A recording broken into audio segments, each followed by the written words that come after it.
Hello everyone, তোমরা সবাই কেমন আছো? আশা করি ভালো আছো। তো আমি তোমাদের সামনে একটা অ্যাডভান্স হেয়ার স্টাইলের ভিডিও নিয়ে আসলাম তোমাদের সামনে। এটা একটা রোজ বান করা হয়েছিল।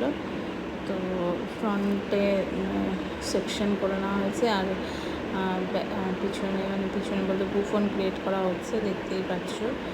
তো এটা একটা রোজ বান করা হয়েছে। প্রথমে বুফনটাকে ভালো করে ব্যাককম করে রেডি করে ওটাকে ক্লিপ দিয়ে টাক করে নেওয়া হয়েছে।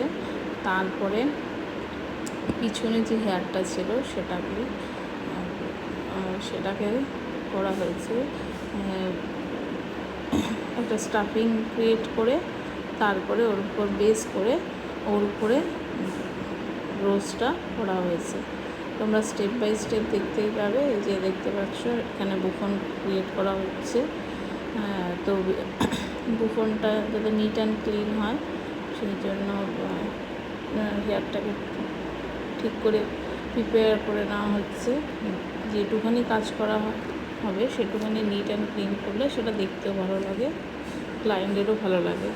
তো তোমাদেরও এইরকম টাইপের হেয়ার স্টাইল যদি শিখতে ইচ্ছে হয় তাহলে আমার সাথে কন্ট্যাক্ট করতে পারো।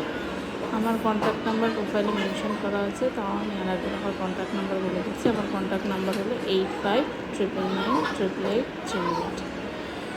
তো দেরি না করে ঝটপট করে তোমাদের স্পেশাল দিনের জন্য বা যারা শিখতে যাচ্ছ তারাও আমার সাথে কন্ট্যাক্ট করতে পারো।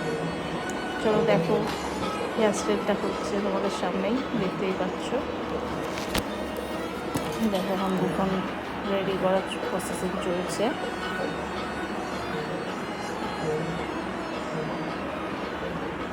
আমি দেখে নিচ্ছি যে এটা সোজা আছে নাকি, আয়নাতে দেখে নিচ্ছি যে এটা সোজা আছে নাকি।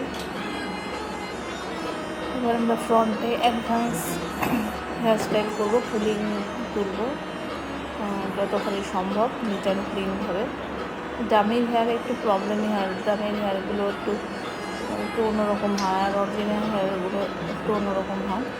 তো ডামির হেয়ারের থেকে তোমার এমনি হেয়ারে যদি তুমি কাজ পারো তো ডামির হেয়ারেও ভালো হয়, অরিজিনাল হেয়ারে আরও ভালো হবে। তো তোমরা এইভাবে প্র্যাকটিস করতে পারো, তাতে হেয়ারটা তোমাদের আরও সুন্দরভাবে করতে পারবে এবং ক্লায়েন্টরাও খুশি হবে।